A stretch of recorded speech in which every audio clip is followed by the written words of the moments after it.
Greetings. Shalom, shalom. Peace be with you, peace be upon you. We are the ministry of the real truth, and we strive to bring all the real truth, the whole truth, and nothing but that truth in regards to the biblical scriptures.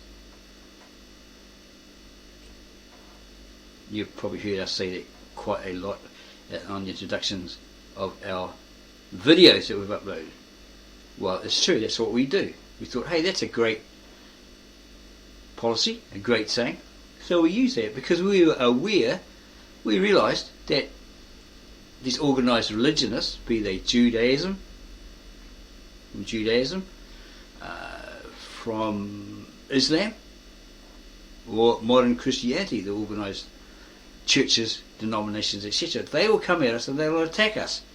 Right? They'll say, oh, you're this, you're that, throw false assumptions at us, troll us, whatever. Right? We're prepared. Okay?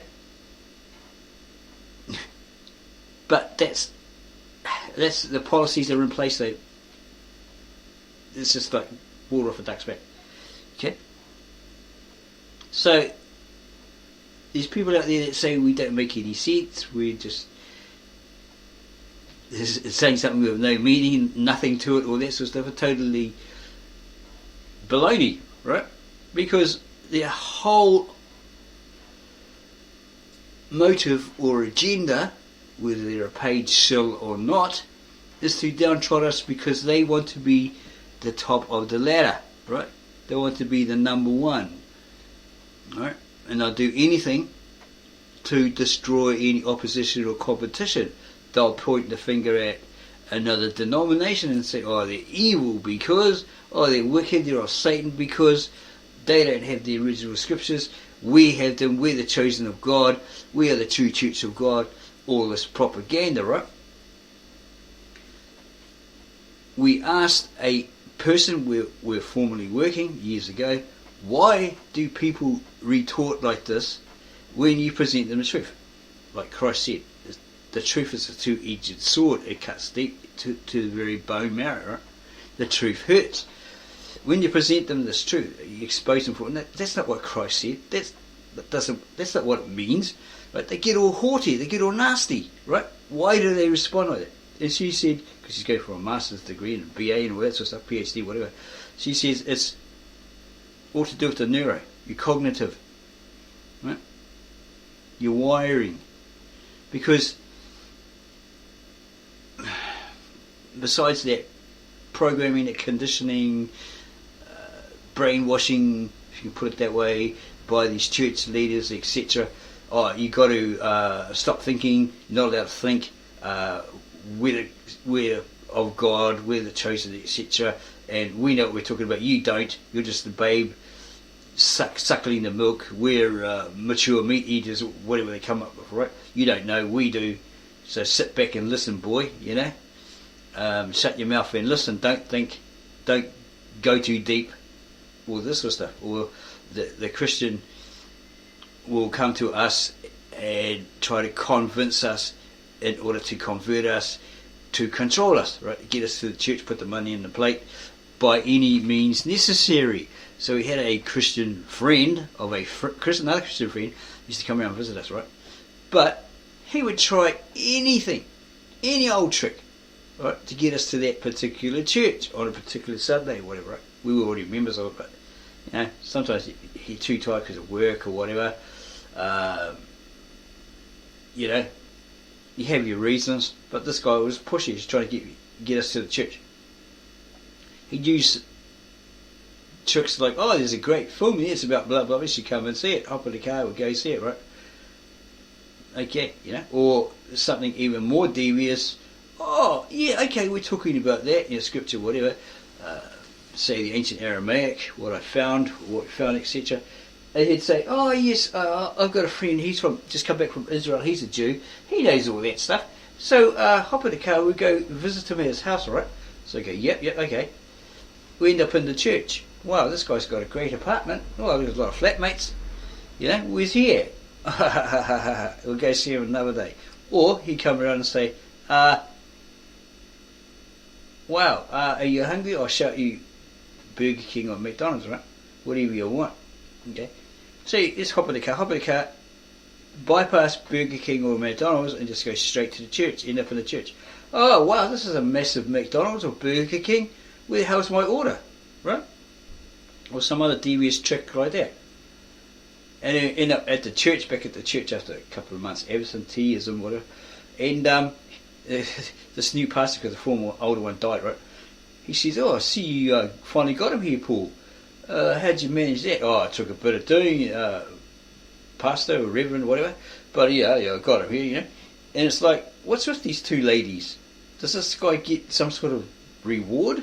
You know, does he get a big kiss on the lips or something, or you know, a lump sum fund or a TV, as the welfare here does, right? People with the welfare, if they can get you into a job that pays $7 an hour, you know, they got you on the job, got you off the dole, so they get some sort of reward. It's like that, right? That sort of system. Yeah, so we realised with this church that we're at, there's something completely wrong with it, something really, really wrong with it. It's instantly. They play this music and everyone's crying and carrying on, you know, because it's music. And this pastor is saying these key words, right, to try and get these people emotional and all that sort of stuff. But he'd often cover up and say, "I don't get emotional," you know, all that sort of stuff, right? Those sort of tricks. Because he's trying to convince you, right, in order to make you conform by getting your confidence, and you put your money in the plate, so they have control of you, right? And they'll say, "Oh, I'll come around every Sunday, pick you up, and I'll drop you off, and I'll, you know, all this sort of stuff." And they turn up, or they even come at Christmas time and go, "Ho, ho, ho, here's a box of chocolates," right? Foot in the door. They actually put their foot in the door. They think that's the entrance in, right? So one time I just took the chocolates and said, "Goodbye." You could be a cheeky guy, yeah? Yeah, so we as the minister of the real truth, okay, have those policies in place. Okay? People say, "Oh, we're this, we're that," and all these false accusations, all this sort of stuff, right? We do make mistakes. That's what makes us human. From time to time we make mistakes. Remember Willie Shakespeare? He said in one of his quotes, "To err is human, but to forgive is divine." Okay? Don't major on the minor things. We make mistakes. That's what makes us human. But if you forgive us by telling us, "Okay, you're incorrect there," we'll look at it, say, "Oh, okay, you're right," and we'll credit you for it, for bringing that to our attention nicely, not as a child or a hat, right? And we'll say to you, "Well, we appreciate that comment or that bringing that to our attention," because sometimes we say the wrong word, right? Get mixed up and so forth. So yeah, here is the evidence that these modern day Americanized Bible versions, these translations, are not of the original ancient Aramaic, Hebrew, Koine Greek, etc., etc., as they claim within those particular Bible versions with those introductions to those four words. They can't be, because unless they use a certain method, right, which the translator, Victor N. Alexander of the Aramaic, Lishan Atticus Cypriot of the Tab Asherit, or the Galilean Aramaic New Testament, the language which the Christ spoke, him and his disciples, and written, he translated those, right, into the nearest English equivalent without the usual translator bias, prejudice, whatever. Okay. If this doesn't make sense to you in simple English, what does? Okay, you need to go get re-educated or something like that. Learn English better or something, you know, grammar, whatever. Yeah. So this translator from Syria, we're in constant contact with him over the years because we've stumbled on his website, had a little chuckle about something else that he'd put up that we didn't realise he did. We're laughing at him about it. Oh, to him, it's a conspiracy. Some young guys invented this conspiracy theory or whatever, what we saw, and he was amazed by it. We realised 2 or 3 weeks later, oh gosh, it was him. It's his website. Okay, so va.com is down for whatever reason. We're not too sure exactly what reason. Maybe he didn't have enough money to pay to keep it up there, or somebody took it down deliberately, you know, hacked it, something like that. We're not too sure on that one. But we found a way to revive it, and that's what we bring to all the people out there, all these Christians, these religionists, etc., right? We look at these modern translations, these modern pastors, reverends, street preachers, etc., modern Christianity, Judaism, these rabbis like Toby Singh, etc., Islam, etc., etc., those imams, because there's a lot of things that they're telling their people as well as putting out there in the world that are total garbage. They twist the scriptures, they pick and choose, cherry pick it, all that sort of stuff, right? And they say this is the truth, and they point the finger. Why? As many organised denominations do, and their followers or their adherents, right? Oh, those JWs, watch out for them, they're Jehovah's Witnesses, they're the devil, they're of Satan, or this we whatever church we are, United Church of God or whatever, we're the one true church, the apostolic church, the original church of God, whatever, blah blah blah, and we have been specially selected by God. We have the correct translation, the King James Version, that's the only one, there's no contradictions or etc etc in it, but we can prove that there actually are in many passages, right? Because they're King James only, right? So the whole thing is propaganda. Okay, it's like a ladder, a hierarchy ladder. They're climbing up these rungs to get to the top, and they want to stay at the top. So they kick the opposition or the competition off to remain at the top. Okay. So if you are, say, a Seventh-day Adventist or a JW, somebody along the way has talked to you about the scriptures and they've convinced you, right? That's all true. And you believe them. Okay? So then you enter their church and you become a carbon copy of them. You're part of the Seventh-day Adventist church or the Baptist or whatever. Whoever's come to you and influenced you, right? Convinced you that, oh, what I'm saying is the truth. You know? Even though it's like, what the hell, doesn't make sense. They convince you it's the truth, so they can get you along to that particular church, right? And be a member and putting your money in the plate. Okay? And then you get programmed, conditioned, brainwashed every Sunday or wherever you go, because they repeat the same thing over and over and over again, right? Until it goes in the back of your conscious mind. It embeds itself in there. So you think, oh yeah, I understand all that, reading the Bible, but you don't really understand it because you don't know the languages. You don't know what it originally said. These are translations. They're copies of copies of copies of copies of copies, not of the original manuscripts. Yeah? Logic and common sense, right? So you rush out there in a hurry because they say to you, maybe they throw a bribe or some sort of reward at you, right?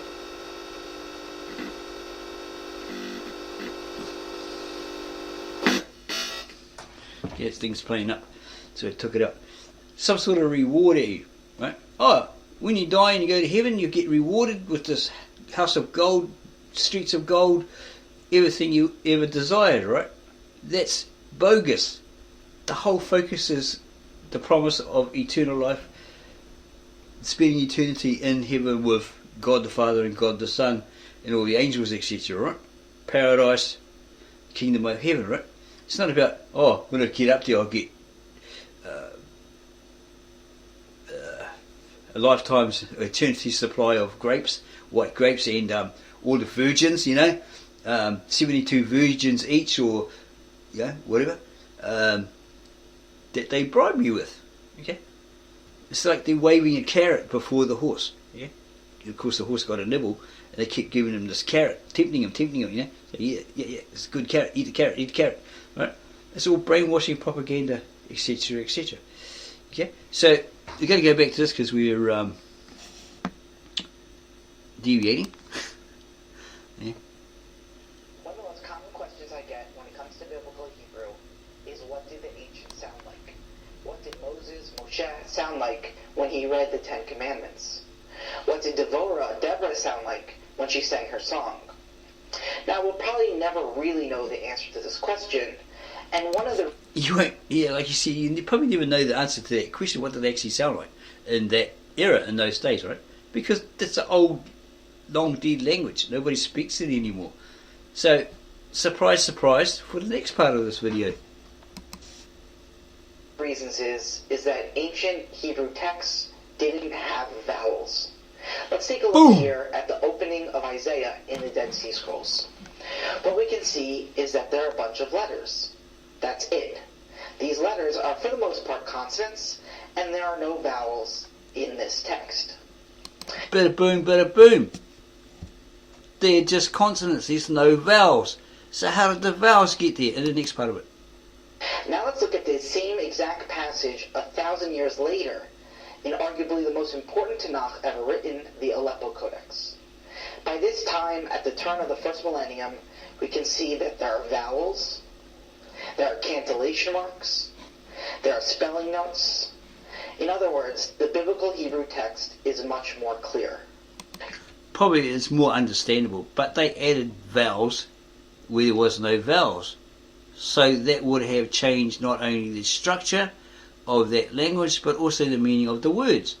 So if the original ancient Lishana Artika of the ivrit, or the Aramaic from 800 BCE, and the Ivrit, or the original ancient very old Hebrew, were sister languages, and they had the same words with the same meanings, but they only had consonants, no vowels. A was there in the Aramaic, but it was considered a consonant, right?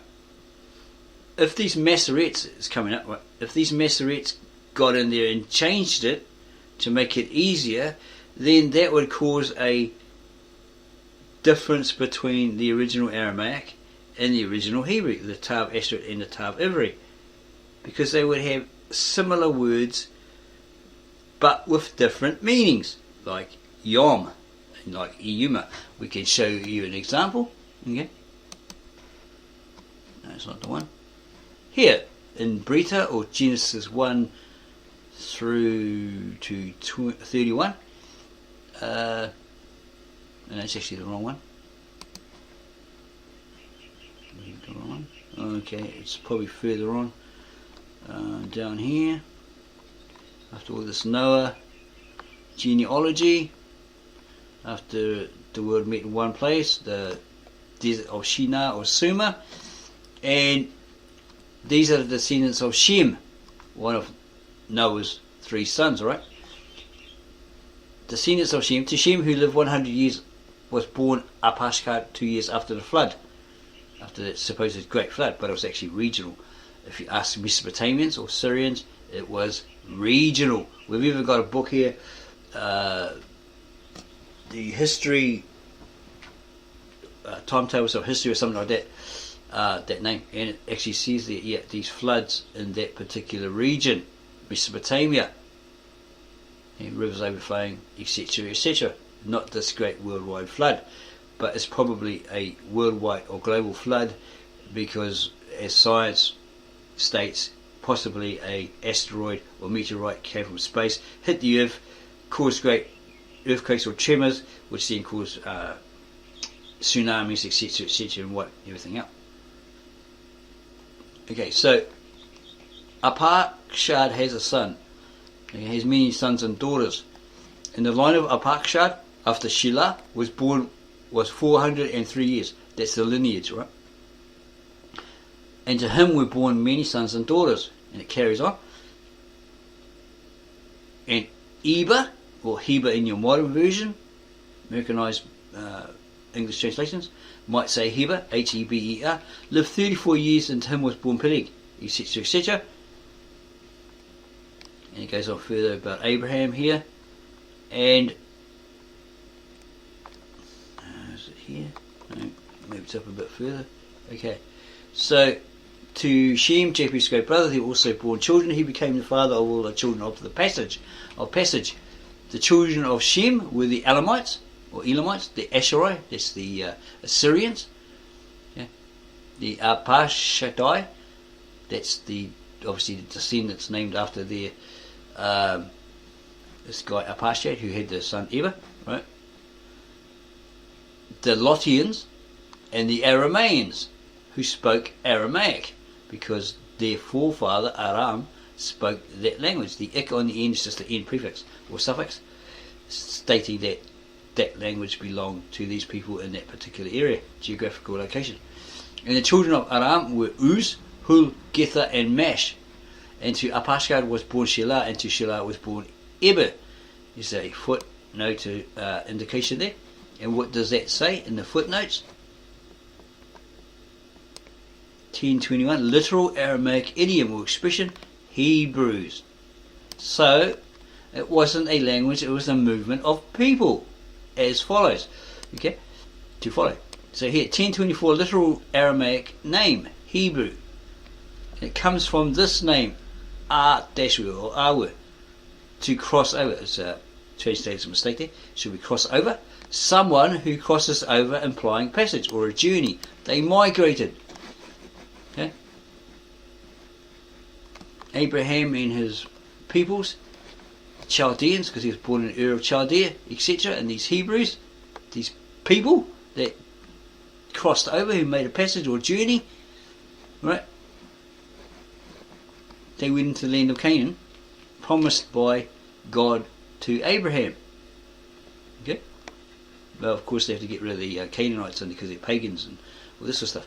But somewhere along the way, they adopted and adapted that pagan cult, traditions, culture, etc., and religion, language and religion. So if you go Google El, or El, as in Elohim, etc., etc., you'll find that it's of Canaanite Ugaritic origin. It's a golden god figure. Okay? They were pagans, so they adopted and adapted this religion, right? And they scripted or scribed that name wrong, as for the name of God, as El, using it in El Shaddai, El Elohim, etc., etc., when originally it was El. Okay? E-I-L. Okay, so it goes on about the East, etc., like that. So that's basically it. It's a movement of people, not a language. So that's language that they're talking about is a cover for that Canaanite Ugaritic derivative. Do the research.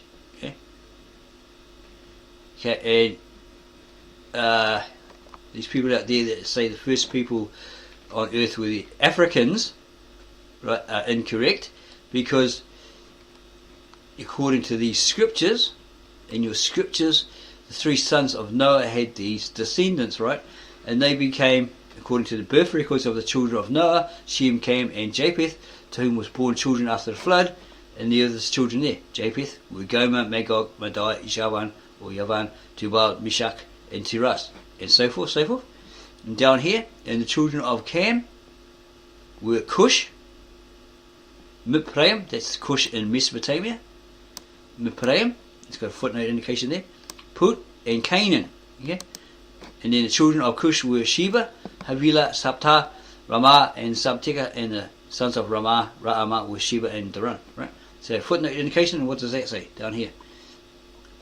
10:6. Literal Aramaic name, Egyptians. So that tells us that these Egyptians came out from this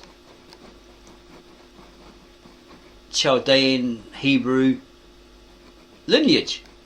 Okay? Whether they were black or light brown or white to start off with, not really important here in this moment, right?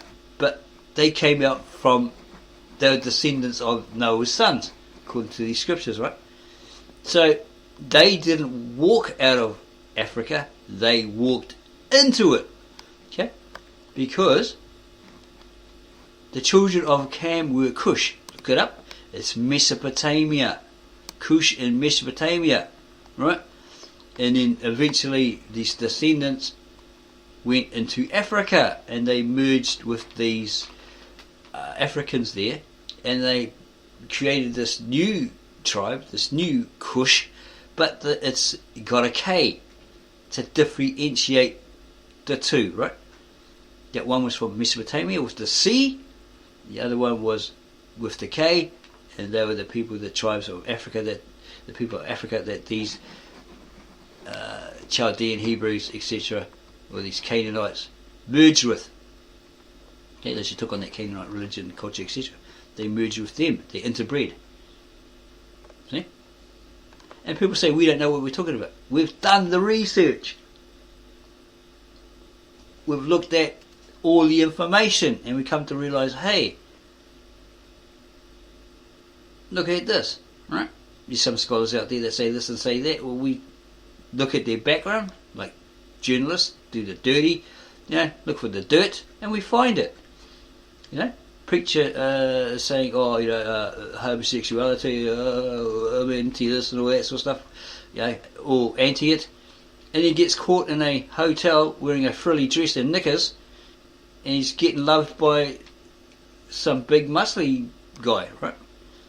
So he loses his church when they find it, or he's ripping off like Jimmy Swaggart, ripping off the congregation, and he's like, TV, I'm so sorry, God, I ripped him off, and he goes and does it again, because what happened was he got caught with a known prostitute and dirty magazines under the seat by a cop, right? He came out of the dirty pawn shop with the dirty magazines, hopped in with a lady of the night, right? He got busted down the road, and he's on TV saying, I'm so sorry, I'll never do it again. He did it again, right? There's lots of these fakers out there, right? These role players, and that's what we're exposing, and that your original, or your supposed original modern Americanized Bible versions are coming from one mother church, because we know this, because we've done the research. You're too lazy to do the research, but you say, I know better than you. You haven't done the research. We do this, we're fanatical, right? To be the best of the best, if that's what you want to be in this particular field, like Bruce Lee. What's that guy? I can't remember his name. One of his students, he says, to be the best of the best, you have to become almost fanatical, and that's what we are, right? But we, try to keep our ego in check, and do the usual thing, go out there and feed people, give them a cup of tea or something like that if they're living on the street, talk to them, all that sort of stuff. We don't push the religion down their throats straight away. You must convert to Jesus, because we talk to them as human beings, and they say, we have problems. I'm in this situation because. We say, you ever tried Jesus the Christ? No, I don't really get into that. Well, that's their thing, right?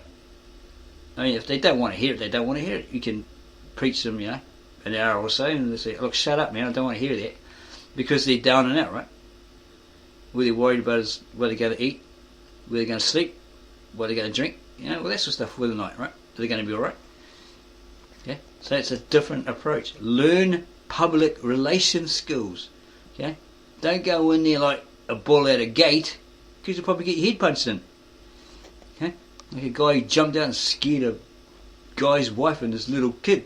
They're crying, carrying on. He's, mate, you're lucky I didn't kill you. Sorry about that. Okay, so we're going to go back to, so Hebrew's not a language. It's a cover, right? It's actually Canaanite Ugaritic. Okay, and it's modern Israeli Hebrew. It's not the original ancient Tav Ivrit, or Avri, or Hotep. Hotep. Yeah, we haven't found that one yet. We're still trying to look for that one. It was probably the one that Moses learnt when he was in the Pharaoh or King's courts, right, as adopted son. But how silly if the guy's if his wife, if his daughter's bringing his child home, right, in a basket or whatever, and saying it's your son, it's like, well, where's your husband? Logic and common sense, where'd you get the kid from? Hey, if they're black, hey, that kid's like olive skinned. What the, But it's probably God's handiwork if it's a true story, etc., etc. But it's probably based on the Sargon myth, as many theologians, etc., tend to tell you. Okay, so let's go back to this, see what else he has to say. Codices such as this come from Tiberias, Tiberia, a pleasant and important town on the Kinneret, the Sea of Galilee, where scribes known as the Masoretes perfected the craft of Bible copying about 1,000 years ago. Recently, a scholar named Jeffrey Kahn has written a book called The Tiberian Pronunciation Tradition of Biblical Hebrew. This book can be downloaded for free. I have the link in the description, and there's also a summary essay available. What's really fascinating is that the book includes recordings of the pronunciation. So what we just said, what we covered in the original Aramaic Brita, okay, Genesis in English, was that it wasn't a language, it was a movement, a migration of peoples, descendants of Eva, who went from Ur of Chaldea, etc., and went to Canaan and lived there and adopted, then adapted the Canaanite language, religion, culture, etc. And then they scripted the name of God wrong. They scripted the El for Elohim, El Shaddai, from the Canaanite God. Go Google it. You'll see a little picture of a god there. There's another, a little golden statue, right? There's a lady, I can't remember her name, but she's Greek, something Snuffleupagus or something. She says this is the Israelites' real God. Israel's real God. And she talks about that. I can't remember her name, but we just call her Snuffleupagus because she's Greek. Like George Snuffleupagus off the Alien channel, right? Can't remember his name either. But they always had that coloss or something on the end of it. Yeah, nothing, not being mean to Greeks or anything like that, but that's just the way we remember them as Greeks, right? Snuffleupagus or Popolopoulos or whatever. Anyway, moving on. We'll see what else he's got to say. Pronunciation. These recordings were done by a graduate student named Alex Foreman. The reason the recording is so important is that it gives you the big picture. One recording is worth 1,000 pages of text. What I would like to do is play you 3 recordings. First, I'd like to play you a contemporary Israeli pronunciation. You can actually play this in accordance if you get the module. It's put out by the Bible Societies in Israel. Yeah, so the Bible Societies, we don't know about the Israel Bible Society. We have to look into that one. But we know from another source that the American Bible Society has pamphlets that they put out with lies. They say, the Roman Catholic Church gave all the Bible. It was originally from there. Lies. This is presented by this guy Brian with the beard and the glasses. And we'll probably use that as the end screen to remind you of that. Okay. And if you notice, there are 2 colors of highlighting. The first color I put for you is for the tav without a dagesh. And did he just say tav? As in K-T-A-V or T-A-V? I want you to notice how in contemporary Hebrew pronunciation, this is going to be a t sound. The second color is orange, and that is for the tzadi, which in contemporary Hebrew pronunciation is going to be a ts sound, like in pizza. So here it is. בראשית ברא אלוהים את השמיים ואת הארץ, והארץ הייתה תוהו ובוהו, וחושך על פני תהום, ורוח אלוהים מרחפת על פני המים. ויאמר אלוהים, יהי אור, ויהי אור. The second pronunciation is that of Foreman and Kahn from about 1,000 years ago. And if you pay attention to the highlights, you'll notice that the t sound of contemporary Hebrew is understood to be a th sound. And the orange, the tzadi, ts sound, is understood to be a s sound. So let's hear it.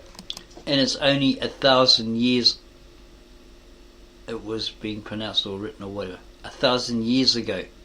So it's not really that old. בראשית בורא אלוהים את השמיים ואת הארץ. On that note, if it's 1,000 years old, right, let's have a look at this information about the modern Hebrew. Modern Hebrew or New Hebrew, also known as Israeli Hebrew or Israeli.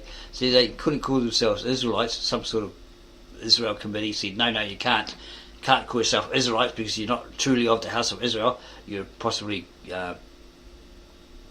we use this term, you're descendants of the Khazarians, right? Who, under threat on the left of the borders by the Crusaders, right? And then on the right, on the border, Mohammedans or Islam, right? Who were they going to pledge allegiance to?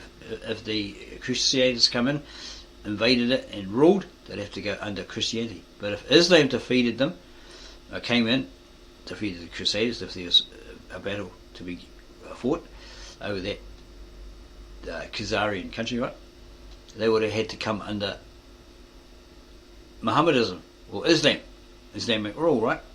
So this king, loving his people, you don't want them to suffer. He noticed that they had these Jews living in Khazaria, in his land, right? So he thought, okay, we'll adopt and adapt their religion, we'll convert to their religion, all of us, so we'll be neutral. And that's what worked out for them. So they were converts who maybe were invaded again and spread out all over the world, right? As a result, and they went to Israel and all this sort of stuff, right? And that's where they remained. This is according to the conspiracy theories as well that are floating around. Oh no, 96% of those Israelis are Khazarian descendants, they're not true Jews. Only 4% are. They can probably show their, they can prove it if they had their records, you know, of their lineage, which went right back to the house of Israel. But unfortunately, this nasty Roman destroyed the temple and burnt all those records, so yeah, they can't prove it without those records or something like that. So it's not really hearsay, but they just say, well, we are, but it would be better if we had those particular records of that lineage, right? We are the true Jews, these are the 4%ers, and so forth.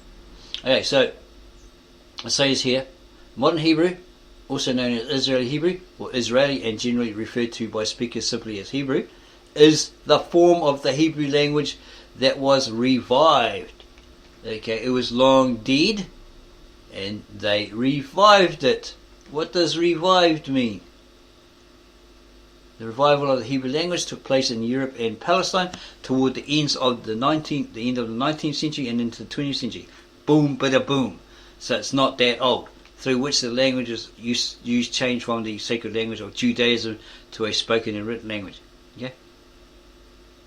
Used for every day, I suppose.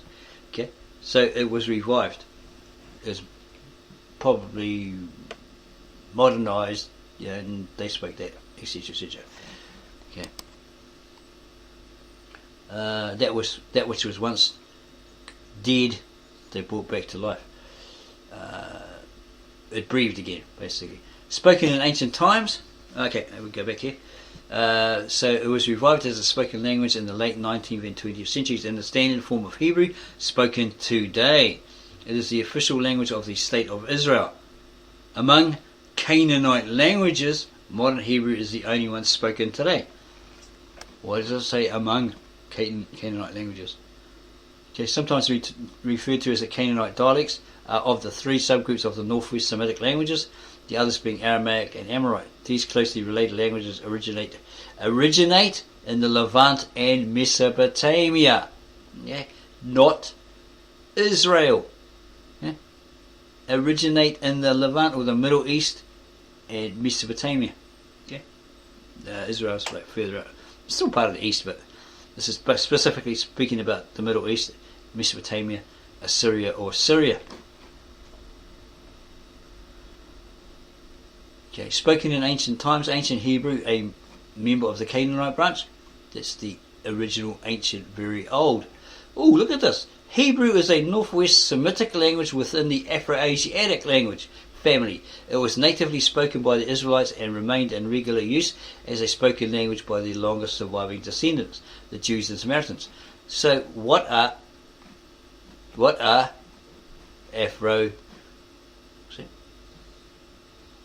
Afro-Asiatic? Dark people of Asia Minor. Black people. Okay? Because nobody else has Afro, do they? Do those white people have Afros? Like Africans? No. So it's probably a mixture of African and Asian. You know, dark people and people from Asia Minor, not necessarily Chinese or Japanese. Okay? Spoken in ancient times, ancient Hebrew, a member of the Canaanite branch of the Semitic language family, or the Ugaritic, was supplanted or replaced as the Jewish vernacular by the Western dialect of Aramaic. Yeah, it faded out, it wasn't trendy anymore, and Aramaic replaced it. Beginning in the 3rd century BCE, though it continued to be used as a liturgical and literary language, motivated by a desire to preserve Hebrew literature and a distinct Jewish nationality, and in the context of early Zionism. What is that? A nationalist movement that emerged in the 19th century, so it's not that old either, to espouse support for the establishment of a homeland for the Jewish people in Palestine. So these Jews, these Zionists, have lied to people and said God promised us that we'll return to this land, etc., etc. Here it is here. We've forgotten the guy's name, it might be like Herzl or something like that. He said to the Americans, because they are not the Americans, the English in World War I, you're losing. The Germans were kicking their butt, right? The only way they would beat them is if they did a deal. And the English said, what's the deal? He says, well, you give us this particular area as a state for us Jews, and we'll give you the solution to beat these Germans. So they said, yeah, we'll do that. British are known to renege, right, on their deal. So they said, you bring in the Americans. And they won. They beat the Germans, right, and caused them to pay reparation, all that sort of stuff. And then they got the state of Israel that they wanted. Okay? So, no, like David Weiss said, God hasn't promised you a state. He said you're not allowed a state according to the Torah, right? You're not supposed to have a state. You're supposed to wait until He gathers you all to one particular place in the Torah or whatever, right? Not have this flag and not have this state of Israel. But they say, oh, shut up, you don't know what you're talking about, all that sort of stuff. He says you got the wrong translation of the Torah. Anyway, motivated by a desire to preserve Hebrew literature and a distinct Jewish nationality, and in the context of early Zionism, the Russian linguist Eliezer ben Yehuda, he's probably a Russian Jew, 1858 to 1922, led a movement to revive Hebrew as a spoken language. See, a lot of Jews don't like Zionism. They reckon it's not real Judaism and all this sort of stuff, right? Modern Hebrew is spoken, they don't accept them as Jews, right? So we've read. Okay, a Russian linguist Eliezer ben Yehuda, 1858 to 1922, led a movement to revive Hebrew as a spoken language. Probably before it was written or something like that, right?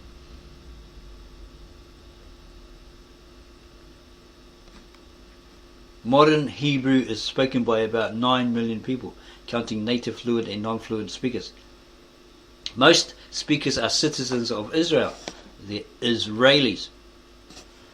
Right? See, here you go. Israelis are the citizens and nationals of the state of Israel. The country's populace is composed primarily of Jews and Arabs, who respectively account for 75% and 20% of the national figure, followed by other ethnic and religious minorities, so forth. About 5 million are Israelis, not Israelites, who speak modern Hebrew as their native language. 1.5 million are immigrants to Israel. They've come from somewhere else, right? Well, gathered onto one place, etc., like that perhaps. Or not. 1.5 million are Arab citizens of Israel, whose first language is usually Arabic, and 500,000 are expatriate Israelis or diaspora Jews living outside Israel. So it's a mixture of possibly converts, Khazarians, etc. like that. Ivrit is immigration by Jews from the state of Israel. Ivrit is the opposite of Aliyah, which is immigration by Jews to Israel. Zionists are generally critical of the act of Ivrit, and the term is somewhat derogatory. That's what they believe. Maybe they use it derogatorily, if that's a word. The immigration of non-Jewish Israelis is not included, etc., etc. Okay, so that's expatriate Israelis or diaspora Jews. Those ones that were like scattered, right, living outside Israel. The organisation that officially directs the development of the modern Hebrew language under the law of the State of Israel is the Academy of the Hebrew Language. So are they dictating the language that they should be learning and speaking? The Academy of the Hebrew Language was established by the Israeli government in 1953 as a supreme institution for scholarship on the Hebrew language in the Hebrew University of Jerusalem of Givat Ram campus. So they're the head authority, right? That's what it's indicating. The most common scholarly term for the language is modern Hebrew. Ivrit hadaṣa, that's how you say it, hadašā. Most people refer to it simply as Hebrew. The term modern Hebrew has been described as somewhat problematic, as it implies unambiguous periodization. What's that? In historiography, periodization is the process or study of categorizing the past into discrete, quantified and named blocks of time for the purpose of study or analysis. This is usually done in order to understand current and historical processes, etc., etc. Okay, so unambiguous periodization from Biblical Hebrew. And what is Biblical Hebrew? It's also called Classical Hebrew. It is an archaic, it's an old form of the Hebrew language, a language in the Canaanite branch of Semitic languages, spoken by the Israelites in the area known as the land of Israel, roughly west of the Jordan River, etc., etc. So it's of the Canaanite branch, right? So it's Canaanite Ugaritic. Halim B. Rosen, is it he or he? Supported the now widely used term Israeli Hebrew on the basis that it represented the non-chronological nature of Hebrew. In 1999, Israeli linguist Gilad Zuckerman proposed the term Israeli to represent the multiple origins of the language. Here's the background. History of the Hebrew language can be divided into four major periods: Biblical, until about the 3rd century BCE, the language of most of the Hebrew Bible; Mishnaic, of the language of Talmudic texts. It can be subdivided into Mishnaic Hebrew proper, which was a spoken language, and Amoraic Hebrew, which was a literary language only. So it's the Amorite or something else. No, not really sure. This is the language of the Mishnah and the Talmud. Here's information on the Mishnah and the Talmud. It's probably not the Babylonian one. Medieval Hebrew, Hebrew in the Middle Ages, which was a literary and liturgical language that existed between the 4th and 19th century. It was not commonly used as a spoken language, but mainly in written forms by rabbis. So was it rabbinic? Scholars and poets. Medieval Hebrew had many features that distinguish it, blah blah blah. Okay, from about the 6th to the 13th century CE. Modern Hebrew, the language of the modern state of Israel. Jewish contemporary sources describe Hebrew flourishing as a spoken language in the kingdoms of Israel and Judah during about 1200 to 586 BCE. Scholars debate the degree to which Hebrew remained a spoken vernacular. It's a modern version, right? A derivative, following the Babylonian captivity. Like you have Neo-Hebrew, Neo-Aramaic, etc., etc. It's a new derivative. It remained a spoken vernacular following the Babylonian captivity. Yeah. This is in Babylonia, probably Persia, right? Is it Persia? No, it wasn't Persia. The Assyrians, right? Yeah, because Chaldea. Serious. Shush. Chaldea was also known as Babylonia. So yeah, it's probably Babylonia in Assyria. Okay, the Babylonian captivity or Babylonian exile is a period in Jewish history during which a large number of Judeans, right, from the ancient kingdom of Judah were captives in Babylon, the capital city of the Neo-Babylonian Empire, etc., etc. About 1200 to 586 BC. That's when the Jewish contemporary sources describe Hebrew as a spoken language. Scholars debate that to a degree to which Hebrew remained a spoken vernacular or modern or a new version following the Babylonian captivity, when Old Aramaic refers to the earliest stage of the Aramaic language, known from the Aramaic inscriptions discovered since the 19th century. Yeah. Became the predominant international language in the region. It was the lingua franca. Hebrew died out as a vernacular language somewhere between 200 and 400 CE. That's the Christian era, declining after the Bar Kokhba revolt of 132-136 CE. What's this guy's name? Simon Bar Kokhba. Bar Kokhba revolt, is known as the Third Jewish Revolt, or the Jewish Expedition as the Romans named it, was a rebellion by the Jews of the Roman province of Judea, led by Simon Bar Kokhba against the Roman Empire. They got him. He was on the run. They attacked his rebels, zealots, whatever they're called, and they got hold of that guy and cut his head off. And they were all sad because they thought he was that Messiah going to deliver them from Rome, the Roman tyrants, right? And then when Christ came along, another Messiah, but he wasn't the one like Simon Bar Kokhba that would get up and get a sword and fight and get Israel back for the Jews, the Israelites, right? Israelites, etc. Okay. Hebrew died out as vernacular language somewhere between 200 and 400 CE, declining after the Bar Kokhba revolt of 132 to 136 CE, which devastated the population of Judea, because probably the Romans massacred them. After the exile, Hebrew became restricted to liturgical use. And there was a revival of the Hebrew language. Hebrew had been spoken at various times and for a number of purposes throughout the diaspora, or when the Jews were scattered, and during the old Yishuv, Jewish communities of the region of Palestine during the Ottoman period. That's Turkish, up to the onset of Zionist Aliyah and the consolidation of the new Yishuv by the end of World War I in the late 19th century, blah blah blah. Okay. Sorry about a bad Hebrew pronunciation there. Don't give us hell.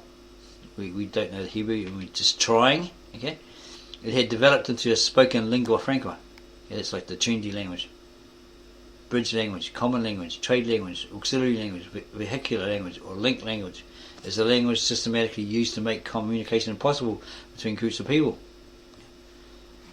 Among the Jews of Palestine, Eliezer ben Yehuda then led a revival of the Hebrew language as a mother tongue in the late 19th century and early 20th century, so it's not that old. Modern Hebrew used biblical Hebrew morphemes. What are they? Nothing to do with the matrix.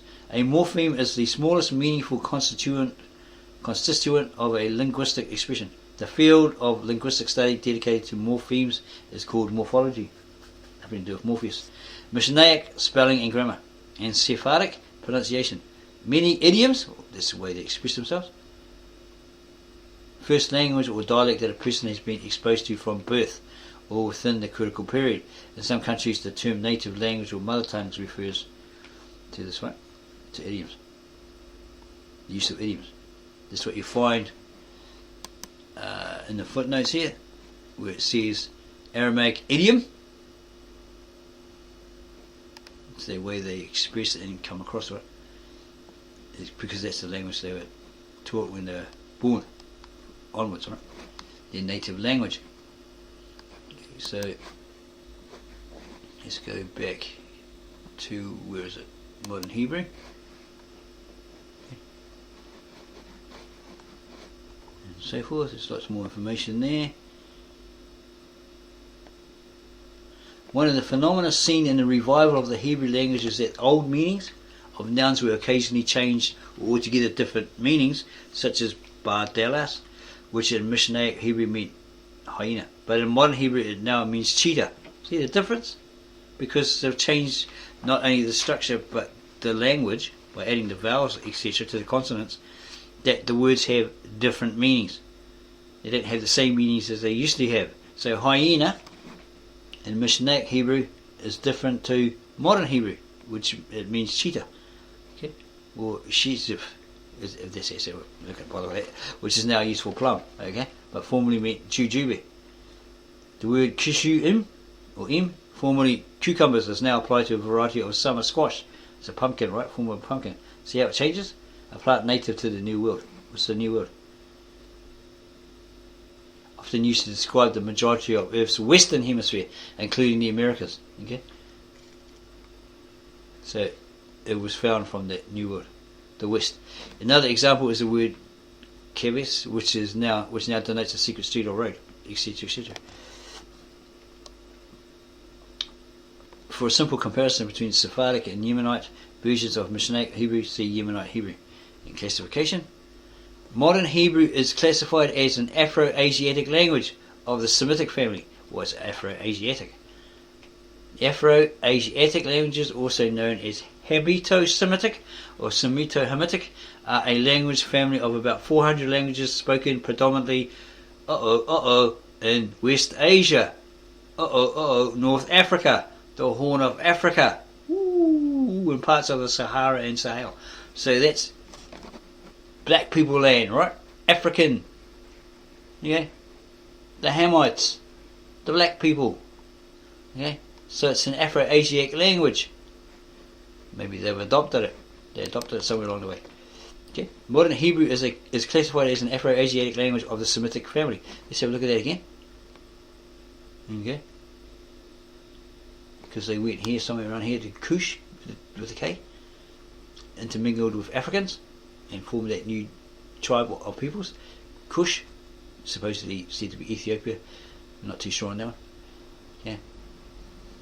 So possibly these people didn't merge out or walk out of Africa, they walked into Africa because they were descendants of Eber, Apashkat, Eber, etc. according to the Noahic genealogy, that lineage, and then they thrived here. And then later on they went adventuring and they decided, we'll go see what's happening over here. Right? Interbred with the Neanderthals or the Europeans, the Neanderthal, the Cro-Magnon, and basically outbreed them. Okay. These ones were living in the caves, outside caves, in the cold, bigger, slower, stronger though. So they had to chase the animals off cliffs and stuff like that, whereas these guys were very clever. They had spears, set traps, all that sort of stuff, so they didn't have to run. They'll be able to catch those animals much easier than these Cro-Magnons, or Cro-Magnons, whatever they called it at that time. Yeah. So modern Hebrew is classified as an Afro-Asiatic language of the Semitic family, because remember they all lived in one region, the Levant, the Middle East, Mesopotamia, Syria, around that way. The Canaanite branch of the northwestern Semitic subgroup.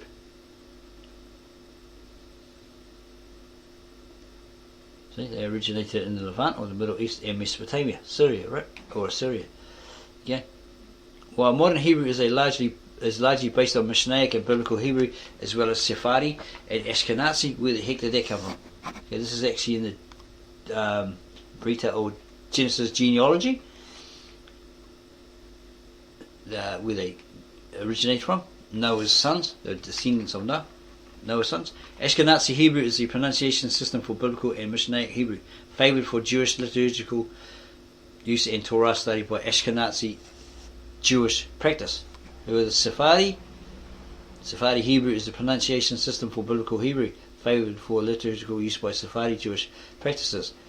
Okay, its phonology was influenced by contact languages such as Spanish, Judeo-Spanish or Ladino, Arabic, Portuguese, and modern Greek. Yeah, so it's probably a mixture of that.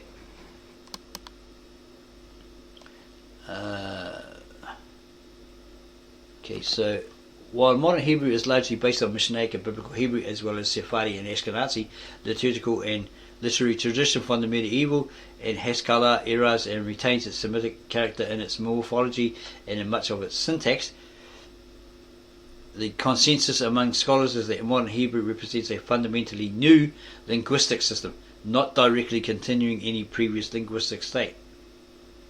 Modern Hebrew is considered to be a Koine language. And what does that mean? People say, it's Greek, Koine Greek. No. What does it say here? In linguistics, or the study of the languages, right? The field genre of languages. A Koine language, Koine dialect, or simply Koine is a standard or common language or dialect that has arisen as a result of the contact, mixing, and often simplification of two or more mutually intelligible varieties of the same language. Okay. One speaks that version, and the other one speaks that version, So it's intermingled, right? Mixed. And they come across each other. We can understand you, and we can understand you. So they mix the two together. Modern Hebrew is considered to be a Koine language based on historical layers of Hebrew that incorporates foreign elements, mainly those introduced during the most critical revival period between 1880 and 1920, so it's not that long ago, as well as new elements created by speakers through natural linguistic evolution, or because language evolves over time, right? A minority of scholars argue that the revived language has been so influenced by various substrate languages that it is genealogically a hybrid with Indo-European. So that would be Indian European, or probably Aryan European, right? Basically Indian. Yeah? Because the Aryans were a mixture, weren't they? They weren't the white race with the blonde hair and the blue eyes as Hitler and all those claimed. Those theories have not been met with general acceptance, and the consensus among a majority of scholars is that modern Hebrew, despite its non-Semitic influences, can correctly be classified as a Semitic language. Although European languages have had an impact on modern Hebrew, the impact may often be overstated. Although modern Hebrew has more of the features attributed to standard average European than biblical Hebrew, and what is that? There's a description there. A concept introduced in 1939 by American linguist Benjamin Forth. I hope that's Forth. To group the modern Indo-European languages of Europe with shared common features. He argued that SAE languages were etc. than the biblical Hebrew. So has more of the features attributed to standard average European than biblical Hebrew. It is still quite distant, and has fewer such features than modern standard Arabic, or today's Arabic, right? Alphabet. Modern Hebrew is written from right to left using the Hebrew alphabet, which is an abjad. Is that how you say? A writing system in which only consonants are represented, leaving vowel sounds to be inferred by the reader. Okay, so the reader adds them, right? By the sounds of it. It was introduced in 1999 by Peter T. somebody. Okay, or consonant-only script of 22 letters based on the square letter form, known as Asherit, Tav Asherit. It's a square script, right? Or Assyrian, which was developed from the Aramaic script. Okay. The Aramaic script was the ancient Aramaic alphabet, was adapted by Aramaeans from the Phoenician alphabet and became a distinct script by the 8th century BC. It was used to write the Aramaic languages spoken by ancient Aramaean pre-Christian tribes throughout the Levant, right? So they obviously had travels, came across the Phoenicians, they traded with them probably, like they did with the Egyptians, etc., and they needed a language rather than write that cuneiform, which was too damn hard. For them, took a lot of time. You had to be like an expert on it. They were looking for a language. They created a language, so they borrowed from the Egyptians, they borrowed from the Phoenicians, etc., the alphabet to form a language. The Aramaeans, okay, did that. Okay, a cursive script is used in handwriting where necessary vowels are indicated by diacritic marks above and below the letters known as nikud. In Hebrew orthography, the kid or nikud is a system of diacritical signs used to represent vowels or distinguish between alternative pronunciation of letters of the Hebrew alphabet. Several such diacritical systems were developed in the early Middle Ages. Okay? In Islam, it's the same, right? Because it's close to the Syriac, etc., and they added vowels, whatever they call it, the nikud in Hebrew, right? And it's all about the letters. So it changes not only the structure of the language but also the meaning of the words, because you can put vowels in there, etc., or added vowels. Phonology, main article. Modern Hebrew has fewer phonemes than biblical Hebrew, but it has developed its own phonological complexity. Israeli Hebrew has 25 to 37 consonants, depending on whether the speaker has pharyngeals, whatever they are, and so forth. The table lists the consonant phonemes of Israeli Hebrew in IPA transcription. What's the IPA? International Phonetic Alphabet. Okay, so there's the examples there. Pronunciation. While the pronunciation of modern Hebrew is based on Sephardi Hebrew, of the Sephardic peoples, right? Pronunciation system for the biblical Hebrew favoured for liturgical use by Sephardi Jewish practice. Its phonology was influenced by contact languages such as Spanish, Judeo-Spanish, or Jewish Judaic Spanish, right? Because they were there in Spain at the time. Ladino, not Latino, it's got here Ladino, Arabic, Portuguese, and modern Greek. While the pronunciation of modern Hebrew is based on Sephardi Hebrew, the pronunciation has been affected by the immigrant communities that have settled in Israel in the past century, and there has been a general coalescence of speech patterns. The pharyngeal, whatever that is, for the phoneme, etc., of Sephardi Hebrew has merged into this, and goes on and on.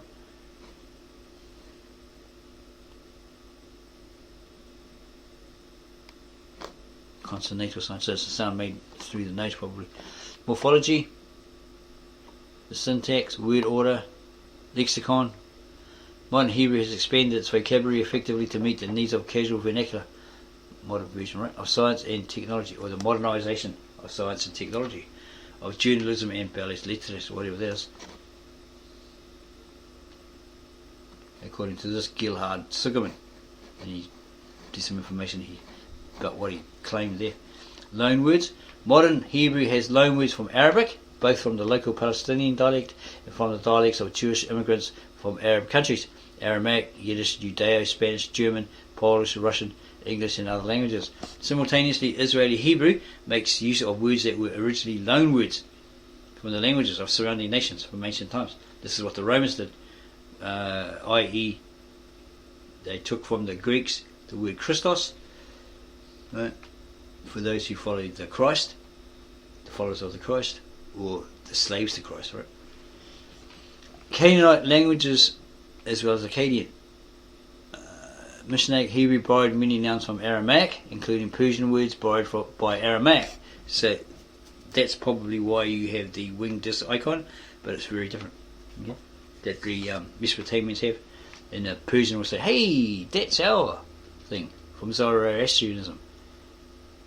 As well as from Greek and to a lesser extent Latin. In the Middle Ages, Hebrew made heavy semantic borrowing from Arabic, especially in the fields of science and philosophy. Okay, I don't think that's the language, right? You borrowed it, whatever they came up with, they borrowed it, maybe used it, claimed it as their own or something like that. Here are typical examples of Hebrew loanwords, and they're all there.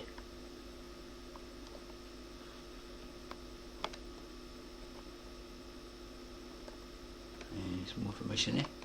References. Okay. Let's continue with this video.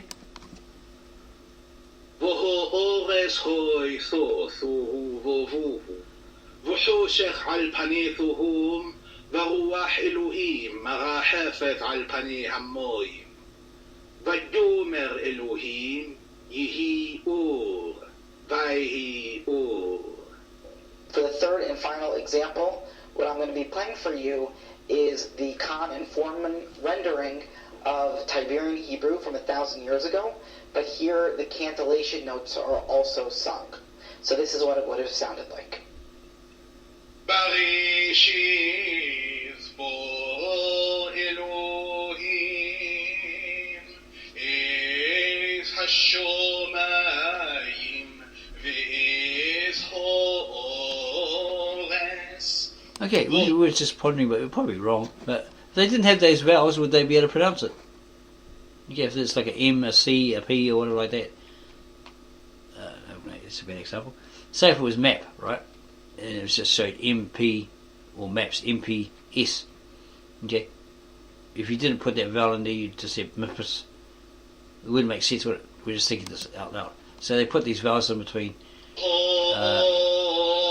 Excuse me. They put these vowels in between. That's actually a bad example. Say it had some Israeli word, right? And it was just, what do they call that? What did this guy say? It was the Nakud and something else, and it just had the R. Oh, jeez, I forgot the name of the damn thing. But Yeah, trilateral rule, that's right. It just had the 3 letters, it didn't have vowels in between. Yeah, so you had to add the vowels, or the vowels were added so you'd get Rama, right? Or else it would just be RMH, because of that trilateral rule. Same with Arabic, right? Islamic text, Islamic language, right? Who was it? Some guy on the street was debating, Polite from Sunday Night Live TV is debating Imam Babyface Hazar or Bazar, what his name was, and says, okay, what's this Muslim verse saying? Is it saying Rama or Rahman, right? Rahman, all this sort of stuff. And he says, oh, it's this one, right? It means this and whatever. He says, yeah, but the trilateral rule, all this sort of stuff, right? Carry on, whatever. It would actually be, he's saying it's mercy when it actually is meaning something else, right? We haven't watched that video for ages, so it's in the back of our mind there. But we can't, because we haven't watched it for ages, we can't fully describe it or explain it. Yeah, it was a different word to what this young imam was trying to tell him it was, mercy or something like that, right? Yeah, it was different. So that's basically that. We have a little, listen over a bit more pronunciation.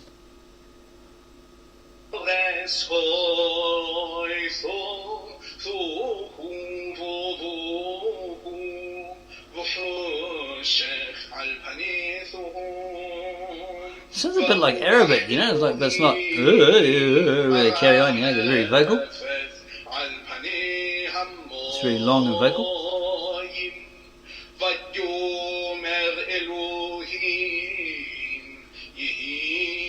Maybe the Muslims are better singers. That's probably why. Like every language, Hebrew has changed a lot over the last 1,000 years. Hopefully you've enjoyed this reading of Genesis 1:1-3 in both ancient Hebrew as well as contemporary Hebrew. Be sure to check out the video description where you'll have a link to download the book as well as hear. Yeah, he said, notice he said ancient Hebrew and contemporary. Is he saying the original ancient, Tav Ivrit, or original ancient very old Hebrew from Moses' days? Or is he saying ancient Hebrew but really meaning modern Hebrew? Yeah? That's where you got to like really do the research, because a lot of them claim, oh, this is the Lashon, Hakaddisha, all this sort of stuff, it's old, it's holy, whatever. Okay, someone try to correct us on that. We do make mistakes sometimes, so we don't know that Lashon, we haven't got into it that much, we've just seen a guy, a rabbi, talking about it. So we're just a little bit familiar with it. We made a mistake, we said old, they said, oh, no, or something like that. Oh, you know, carried on. Started trolling us and getting at us. Worries. Yeah, yeah. Never mind that one. Always forgiven. So yeah, is he saying ancient in the term of, well, it's just not that old really. We're just using that term, like the revisionists, the committees, etc., the Bible societies within your modern Americanized English Bible versions. They say, oh, these are all translated from the original Aramaic, Hebrew, etc., etc., when they can't be if they're old, dead languages not spoken anymore. Okay, these ones are translations of the modern vernacular or the modern version of that long dead language. Say like Syriac, or modern Syriac, modern Greek, which might be a Latinized form of Greek, in Hebrew, modern Hebrew or Israeli Hebrew. Okay, so we're going to leave it there. We hope that you enjoyed this video, that it's very eye-opening, and that you come to realise what we, the Ministry of the Real Truth, who present the real truth, the whole truth, in regards to the biblical scriptures, up against these organised religions, Judaism, modern Christianity mainly. We don't have any problems with Islamic people or Muslims. They're not a problem, you know. We do talk to them on the street sometimes, but they're not like these modern Christians, role players, trolls, etc., that are trying to crush you under, trying to crush your belief, your faith, your hope, etc. Don't bend over backwards and collapse under that pressure. Stay strong, stay firm in your belief in God, the Christ, through the power of the Holy Spirit, etc. Don't let them shake you off your foundation, because if you've begun that race, you must complete it. Okay? And that's what we are here for, the Ministry of the Real Truth, to help you, right? Because we had been to normal churches and used these Americanized Bible versions, right? And they're totally confusing. Like, where did Cain get his wife from? There's the pseudepigrapha that says, Cain and Abel were born twins, and they had these girls attached to them. And Cain liked this one, he wanted that one, he's in love with her, so he killed his brother to possess her. That sort of stuff. There's pseudepigrapha. They don't know who the author is, but they can basically date it to the T, when it was written, all that sort of stuff. These are Gnostic writings and all that sort of stuff, right? So, we're finding, well, where did he get his wife from? Oh, incest. No. It doesn't say that in the Bible, because he leaves, he gets ousted out of east of the Garden of Eden, where Adam and them were, Eve were, right? And he goes into the land of Nod. So after, according to the Bible, when he goes there, then Adam and Eve get back together and do the wild thing, right? And then they have a replacement son, because Cain killed Abel. They have a replacement son called Seth, i.e. in that language, Aramaic, etc. God has given me another man declared by another son declared by Eve to replace the one that Cain killed. And Seth has Enos, and his lineage carries on, and then they sort of intermingle. They leave their rightful place with God. It's not this Elohim and angel and alien crap, right? They left their rightful place, which was with God, in the presence of God, right? Turned their back on him because they saw that these ungodly, these worldly fathers had these hot booties, a woman with these big booties, whatever. So they decided to get whoever they wanted, as many as they wanted, and then married them, whatever, had children to them. And because they're too close in DNA, genetic wise, they possibly created hybrids, giants, freaks, etc. the Nephilim. Because if you look at the original Aramaic Old Testament, it actually says down here in 127 that God created the human being to resemble his own visage or his likeness. Okay, he created this being. Okay, he created them, male and female, so he created two of them, right? And he said, bless them, etc., etc. And then they basically sent off to the east on the evening and the morning of the sixth eon, or era, age, a miserable period, right? Or day with a capital D. So down here in the footnotes, because they had a footnote indication, God creates this being with his likeness, his face. In the likeness of God he created, male and female he created them. Okay, so it's like portrait. Okay, it'll tell you in this Brita or Jesus too. Okay, so 128 literal Aramaic idiom or expression. God created the Aboriginal man, not the Australian first, right? It'll be the Cro-Magnon man that archaeology and science have discovered, right? Etc., etc. Okay, and there they didn't eat animals, seldom to be sacrificed or eaten. It was one of God's commands, right? Only when he required it. And you have Genesis 2:7, where, or later, where he, maybe it's 20 something. Okay, where is it? Okay, consecrated paradise in Eden from before, and then you see Adam whom he had molded. This is the one with the Holy Spirit, that power to have that communication one-on-one with God, be in his presence, remain in his presence, all this sort of stuff, right? He set Adam, this is a man he made, human being he had made. See, this is a singular. If it was more than one, it would have been Adamtha, whom he had moulded. And the Lord God supplied from the earth all that is pleasing, etc., etc. And then there's the rivers, and he's not, well, he's alone, so he makes this woman companion, right? a feminized man, or feminine man. Well, not training or anything like that. A feminized man, i.e. a woman with perhaps softer curves, etc., etc., is a companion helper for Adam. So here, Brita or Genesis 2:7:1, footnote, literal Aramaic word, adamtha or portrait. So up here, actually, let's look here. Is it 2:7? Yeah, 2:7. And the Lord God molded Adam from the dust to resemble himself. So yeah, he he's created more than one. This is men. And that's why it's got adamtha, yeah? Human men or beings in that particular language. Okay, if it was singular, there'd be Adam, because that's the only name in the Aramaic, ancient Aramaic, that is as it is, right? Adam. It's always been that, right? Adam. Okay. So these men were created in the visage, or had God's face, likeness, or portrait in the literal Aramaic. It's the literal Aramaic word in that language, right? Portrait. That's what it means, portrait. So it's basically like a painting. Okay, but it's referring to, we believe, more than one. So it would be men, right?